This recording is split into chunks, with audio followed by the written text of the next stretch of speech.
All right, guys. So I've got the chat box up, so y'all should feel free to. And I know we have several people who are always on this call, and I appreciate that so much. I appreciate you guys hanging out. Looks like we've got 24 people in the call, and I am going to take these in order, but I also wanted to.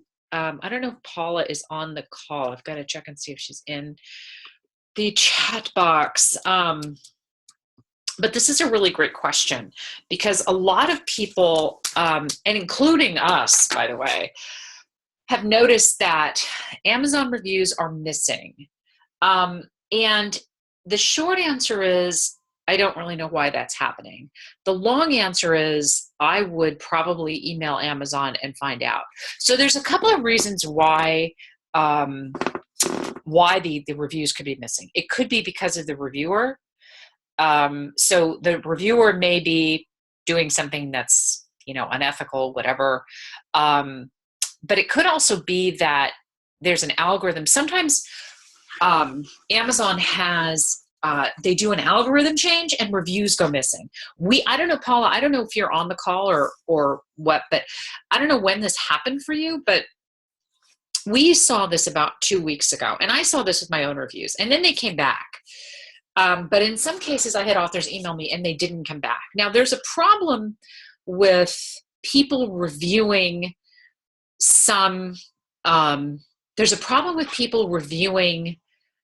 off of the same IP address. So in other words, if you review a book and then your husband reviews a book or your roommate reviews a book or whatever, that's problematic.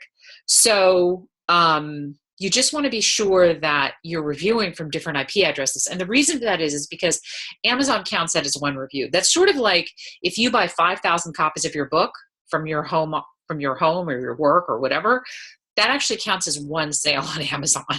So it never used to, but then Amazon kind of cut on to that and said, this is not going to work. So I hope that answered your question, but I think this is this is the discussion that could probably, we could have an entire hour on the discussion of missing reviews, because I know that it's been a problem. So Mary said, I have 3 books in a series out, all priced at $2.99. Good price, Mary. Want your advice on when to put them on sale. The first 2 are with an e-publisher who has them on Kindle Select. The third one I self-published in October and put up on all 4 major vendors. I'd have to coordinate a sale on book 2 with the publisher, but what's best strategy and timing? So the best strategy and timing is I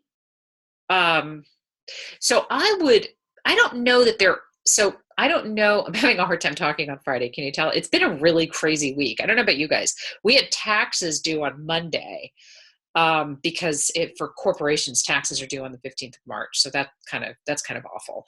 But the good news is they're done, but it just made for a really crazy week. I don't know that I would necessarily plan specific dates, say, okay, well, this is an optimal date to promote this book in freebie, whatever. But what I would recommend that you do is always rotate a promotion. So what I would look at, you may have some challenges in terms of your one book being out everywhere. So books that are on Kindle Select, you can discount them at any time. You can put them for free at any time. And I would play around with that a little bit. But your other book, your third one, it looks like it's up with all the vendors. So it can be KDP, but it can't be KDP Select. So I would really look at rotating those books. I think rotating those books is going to be the best. I think it's going to be the best option for you. And what I mean by rotating is that there's always something free, or there's always something discounted or something like that. Oh, the sound is gone? Really? Can you guys hear me? This happened last time. Back now. Excellent. Thank you, Bianca. Okay, so Bianca asked, by the way, welcome back, Bianca. Someday I hope to meet you at a writer's conference or something fun like that, because you've been on several of these calls. So we hear from bestseller gurus that you have to dig down deep, find the right category among many 20,000 categories. However, in CreateSpace, you have just defined choices on KDP?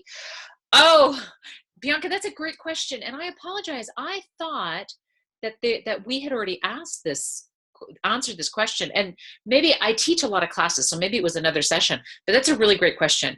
So let me tell you guys a little secret. I don't know if it's so much a secret because I talk about it all the time, but so when you go into CreateSpace or any publishing vendor for that matter, you don't necessarily get to choose really interesting categories. So what they give you is they give you what's called, and I'm just going to jot this down here so you guys have it. They're called BISAC categories, and they're the basic industry standard categories, right? So they're basic industry standard categories, and these categories are the categories that bookstores use. And they're the categories that Amazon's print books are all in. However, in the eBooks, the categories are very, very different, right? So typically what I'll do is I'll look up I'll go into the Kindle side of Amazon and look up the different categories. And let me see if I can give you an example here. Let me go over to, and if y'all can't see this screen, please shout out in the chat box, because I've got this up here, Amazon.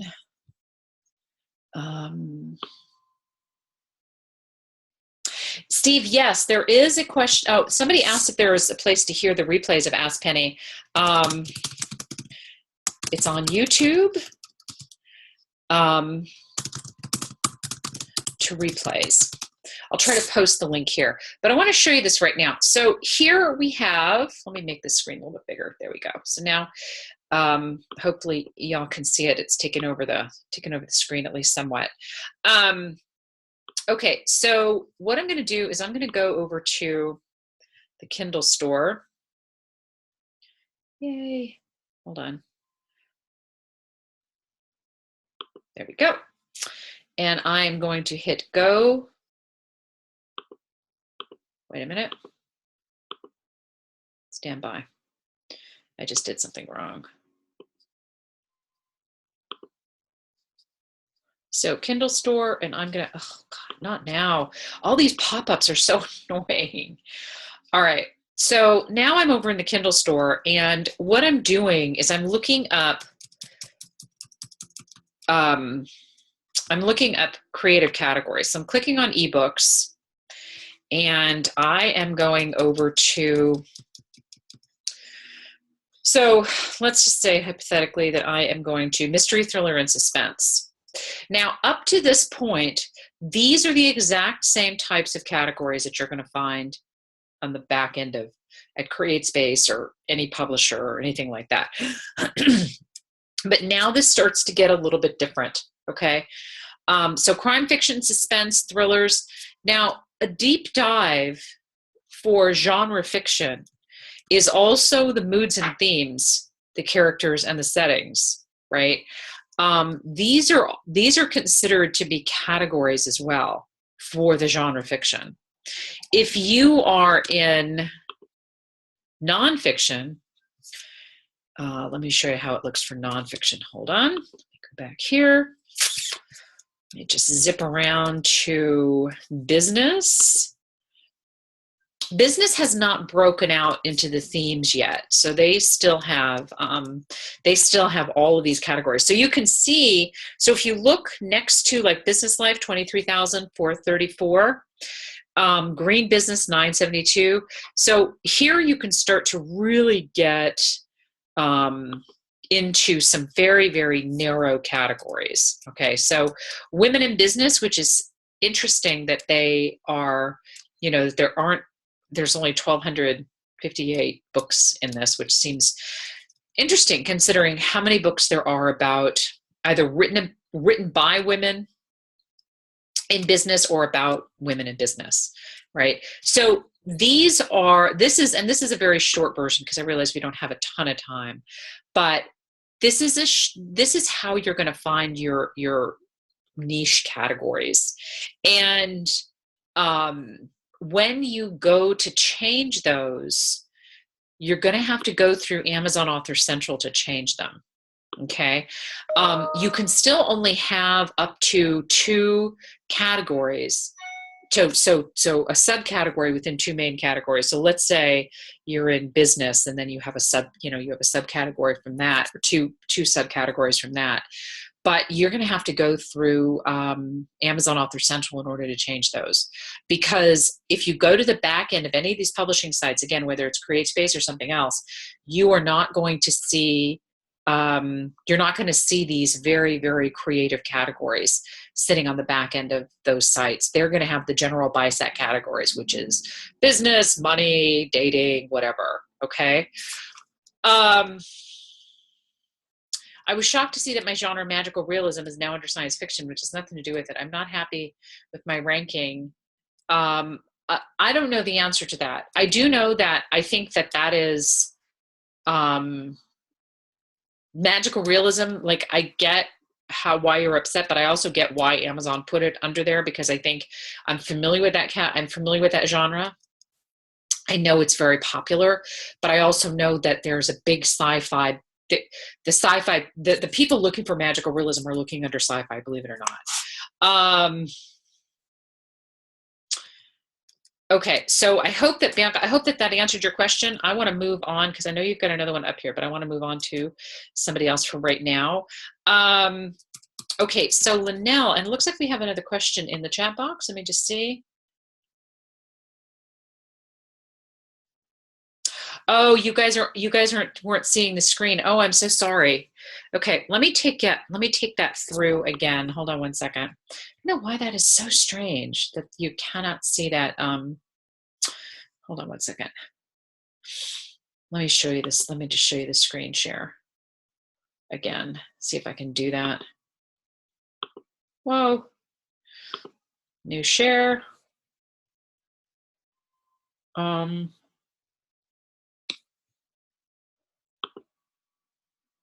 Okay. All right, so this should now bring up, can you guys see the screen now? Yay, okay, so somebody can see the screen. All right, perfect. So what I want to just do quickly is I want to show you, now I'm in the Kindle store right now. So how I got to the Kindle store was by highlighting Kindle here and by hitting go. Okay, so that took me to the Kindle store, right? And now I'm clicking on Kindle eBooks. And now I'm in a whole different side of Amazon, guys. And by the way, we do have videos on this, not on YouTube, but we have an Amazon course. If y'all want more information about it, I can email it over to you, because there isn't really enough time to go into each like nuance here. But let's take a look at some of the genres. So down the left-hand side, you're going to see all of these, you're going to see all these genres. So let's go into diet, fitness, and health. Okay, now you've got, so you see these in parentheses where you've got these, you've got these numbers. So diet, fitness, and health. Here's an interesting thing. So teen health, which I think I told a story about that a few weeks ago. We had a client who had a book that was actually in the wrong category, and we put her into teen health, and it ended up doing extremely well. Now, I will tell you that teen health is not going to show up when you go to update this at the back end of Amazon, at the back end of CreateSpace, or wherever you're publishing through.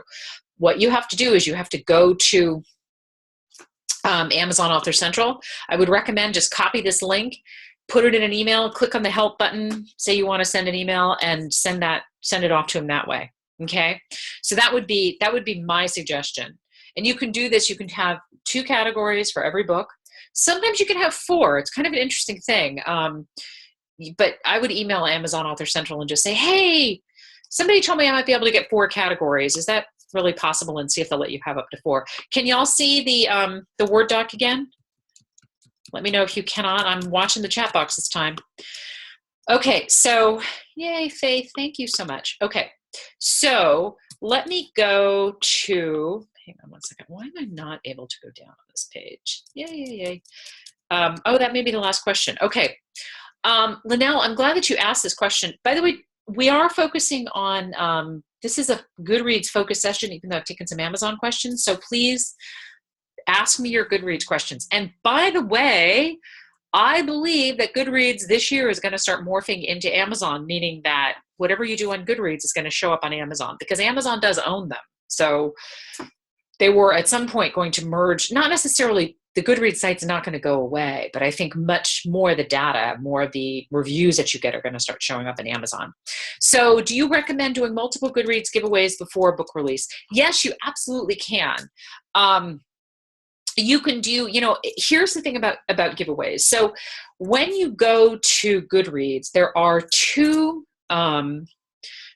sites, and I don't know if I have I don't know, I'm going to get into Goodreads. I don't know if I have my logins here or if it'll just automatically log in.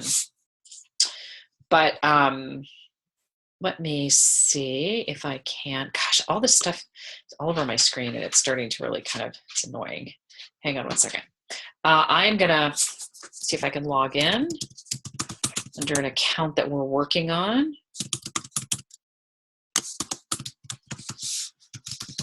So this is a test account, all right? So I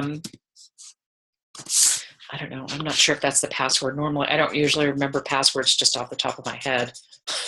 I really wish that I did.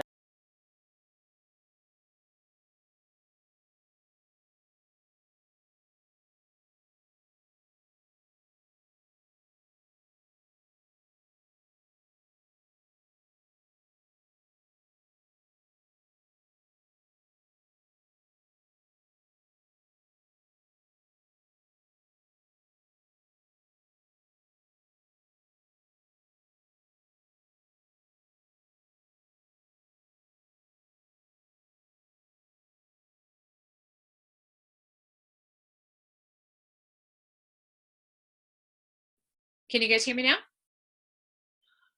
For some reason, when it went offline, yay, okay. Let me share my screen. Hang on one second. Let me just share my desktop. I think that's easiest. Okay, all right. So can you guys see the Goodreads page? Okay. Now, all right. So what I am going to do here is I'm going to go to, hold on one second. I've got to figure out, because I think I landed on her, the friend approval. And I don't want to screw anything up because we're managing this. I'm not managing it myself personally, but we're, so when you've got, so let me go over to giveaways. I'm going to show you something on giveaways here. All right. So when you look at giveaways, you see ending soon, most requested, popular authors recently listed. Okay. So the idea behind giveaways is to gain exposure, right? And the idea behind anything is actually to gain exposure, right? And more exposure means more book sales, but you got to do, you got to do it right. So when you ask me about doing multiple giveaways before book launch, I say, yeah, absolutely. But what I would do is I would do shorter, I would do a, 5 days or, 10 days or something like that. I think you have to have them now. I think that you have to have them listed for a 7-day minimum, which seems kind of weird because I've done giveaways for a day that were really, really, really fun. But the reason that you want to rotate giveaways is because you want to wind up on ending soon, recently listed, hopefully most requested and popular authors. But by getting on both of these lists, you're going to gain more exposure for your giveaway, right? So they're doing, 1 copy, which is fine. You don't necessarily have to do 10 copies. I used to do giveaways. When I was first doing this, I used to do giveaways with, 10 and 20 and 30 copies and yada, yada. So, but I just don't know that necessarily makes so much sense to do that many copies. I like to do multiple giveaways. So I like to do them for a shorter period of time. And whenever I do a giveaway, I will always put up a blog, or whenever we have an author that does a giveaway, especially, I'll encourage them to put it up on their blog. announce it to their newsletter list if they have one, announce it to, share it on their social media, that kind of thing. So get out in as many places as you possibly can. Now, let me see what other part of your question that there was. No, an author, that's actually very smart. So Listopia is a really fun, I don't know if I can show it to you on this screen, but Listopia is a really, really fun, it's a really fun program. Let me see if I can get it. See if I can get this. So you do have to have somebody else list your book. So for example, sometimes when we're doing Listopia for our authors, I will list the book under Listopia. So it looks really like I'm reading a book a day sometimes.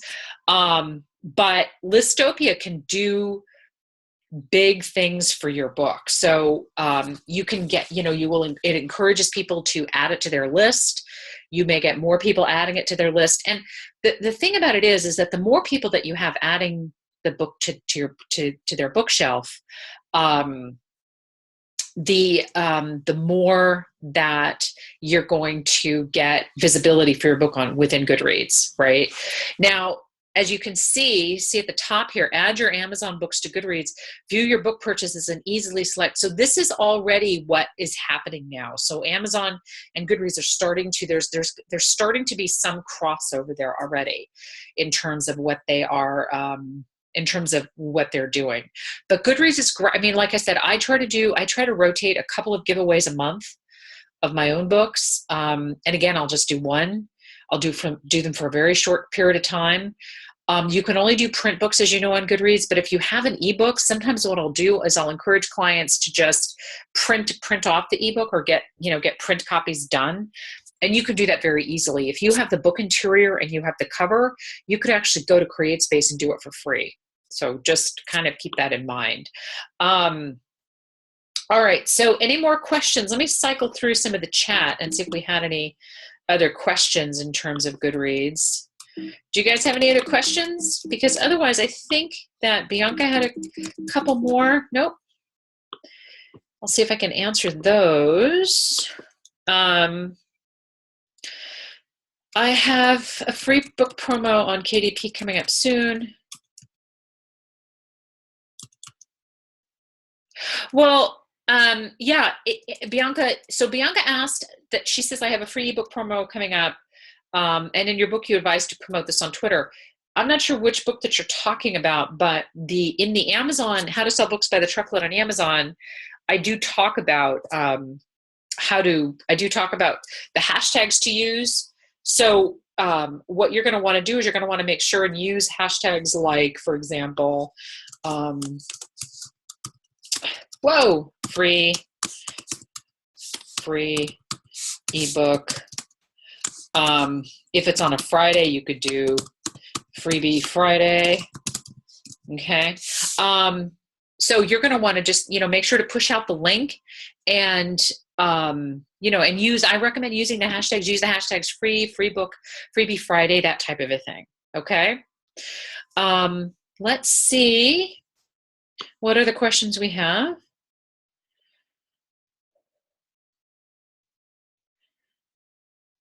Oh, the librarian. Elaine, that's a great question. So Elaine asked, if you've answered it, pardon me, but she joined late. Do you have any advice for finding a librarian who would change a book cover? Some of mine show the cover from years ago.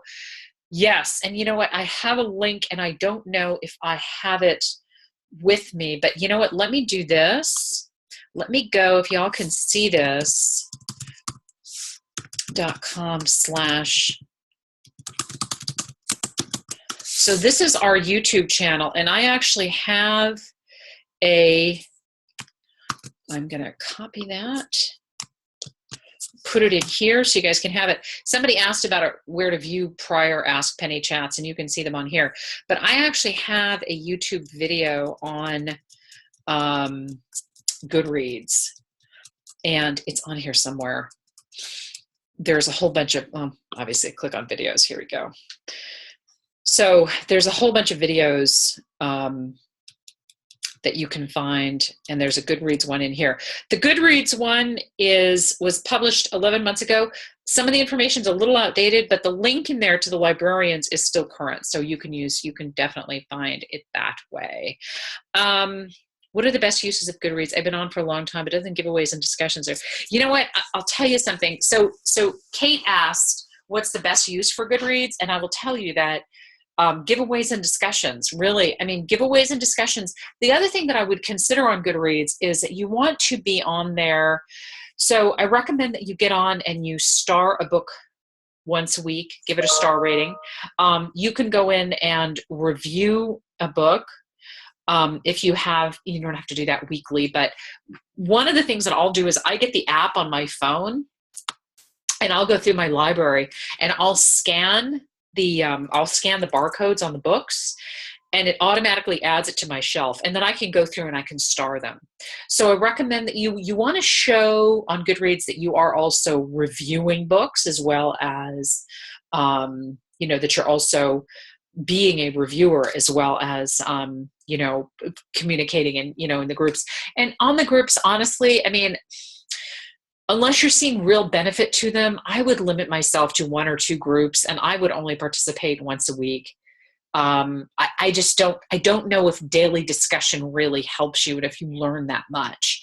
But I think once a week, if you can just sort of pop in there and answer a question or post something or whatever, I think that's a really good use of it. And then doing the giveaways. So I really recommend, rotating the giveaways.